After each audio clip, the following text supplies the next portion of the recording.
kind of have like this going into the center. That means that it's going inwards.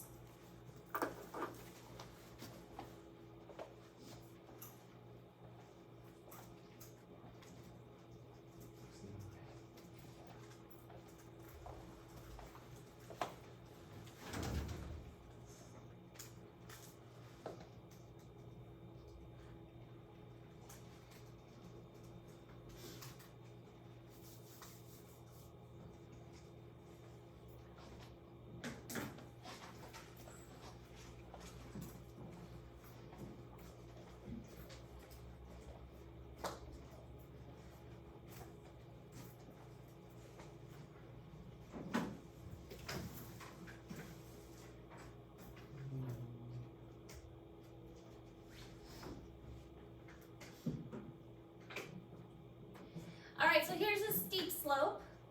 You can see the lines very close together. The circle means that's the top. And here is a gentle slope. Now, another way that you can do this, which is really helpful, is this can be drawn down like this. Do you see how that works? So you can kind of draw it a side view too. So you can draw it out sideways by just drawing the lines down. It gives you a side view of what the slope would look like. So if you're not sure, if you're looking at it flatwards, you can just draw the lines down and it gives you a side view of what it looks like.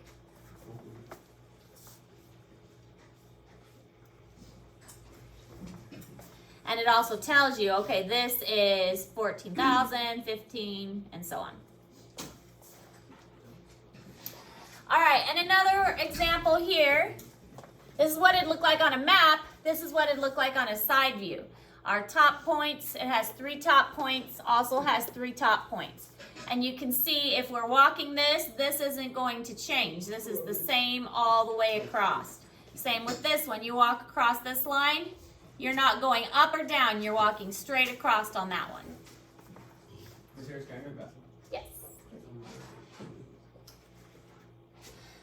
Some of them can get quite complicated. Is this one going to be steep or is this going to be a gradual hill? Gradual. Gradual, because they're spaced out. Whereas right here, this is going to be very steep. You're probably not going to want to walk on that one. You're probably going to want to, that's going to be a climbing one. Jump. Yeah, jump. Maybe jump here into the lake. That'd be a good one to jump. But you can see how this would be helpful if you're going to this place. You get some ideas about, okay, this is going to be a very steep cliff kind of place. This would be a like overlooking the lake. Whereas this is going to be a more gradual hill. Maybe good for sledding. Sled all the way down that hill. So, when you get these maps, you're going to want to look for the scale on your map to determine distances. These scales will tell you if it's a mile, if it's a feet, if it's a kilometer, and so on. And that'll give you an example of how much that scale is represented. Like if it's really big, if it's really small, how it has been scaled up or down. The map should always be drawn to scale and have a set ratio, and that'll help visualize the actual size of the area. Any map should have a legend or a key that goes along with it. Otherwise, it's not a very good map.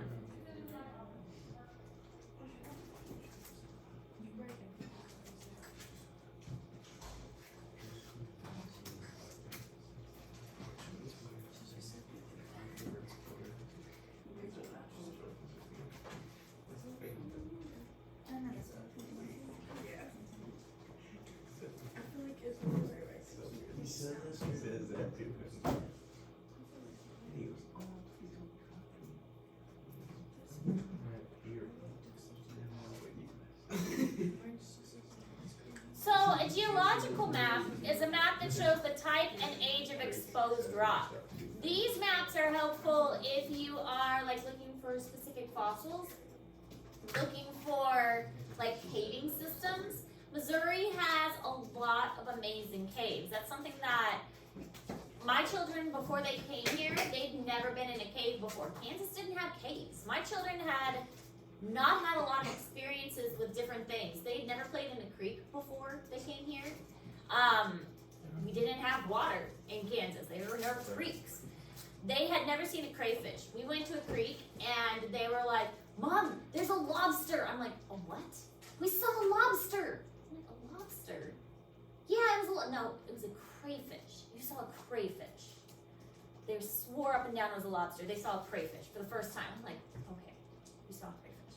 And they've never been sledding not because we didn't have snow, we didn't have hills.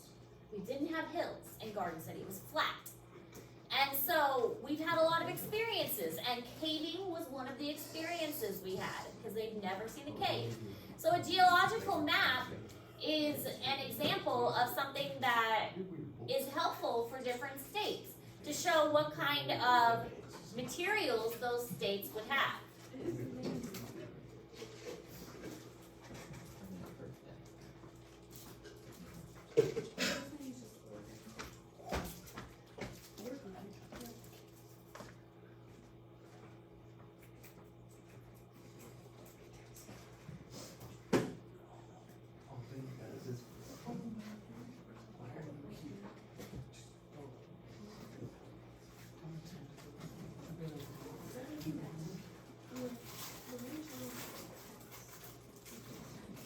So here is a geological map of Florida, and you can see it's quite different than Missouri would be because of different location, different types of rocks will be found there, especially being surrounded by ocean on so many sides, and it also has a key that goes with it. The colors match up to the rocks in that area.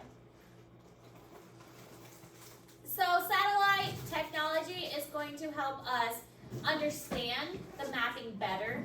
Of course, with the advance of technology, we are able to understand things better. That's why, like our GPS geocaching, we're able to do things like that. Because without satellites helping us pinpoint exact locations and see things from a better distance, we wouldn't be able to do so many cool things. We wouldn't be able to map as well as we do. So this provides us with more precise information and analyze these properties better. We can see the weather patterns better. We can navigate better. We can we can get better pictures of the ocean and better pictures of land formations and get this data that we couldn't get before. So being able to have access to this technology has opened doors in science that have not been able to be there before. So much learning, so much information.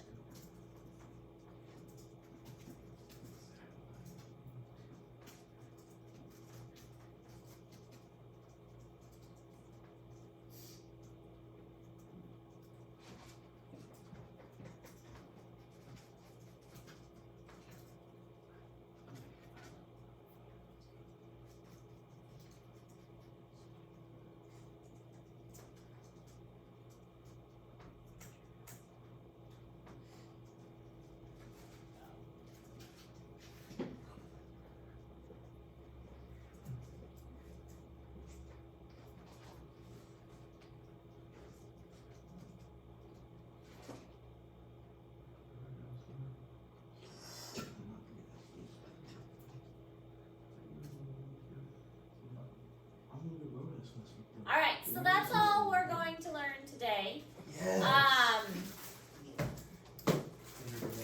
The topographic mapping assignment has been posted. So right now, I can't remember what due date I put, if it's due tomorrow or not. It's 15. The 15th? That's what I got. We'll probably stick with that as the due date because tomorrow we will be going out geocaching. We do have 2 assignments due tomorrow. The the latitude and longitude and the formation of Earth reading, both of those are due tomorrow. So the topographic mapping will probably be, due next week. The travel agent assignment, I haven't assigned that one yet, so you don't have to worry about that one quite yet. So, for right now, work on the topographic map assignment and see, and see how far you can get on that. And then tomorrow, we'll work on that as well, and we'll go geocaching tomorrow. Questions? All right, get to work. It's okay to just turn in the online one for the other one. Yes.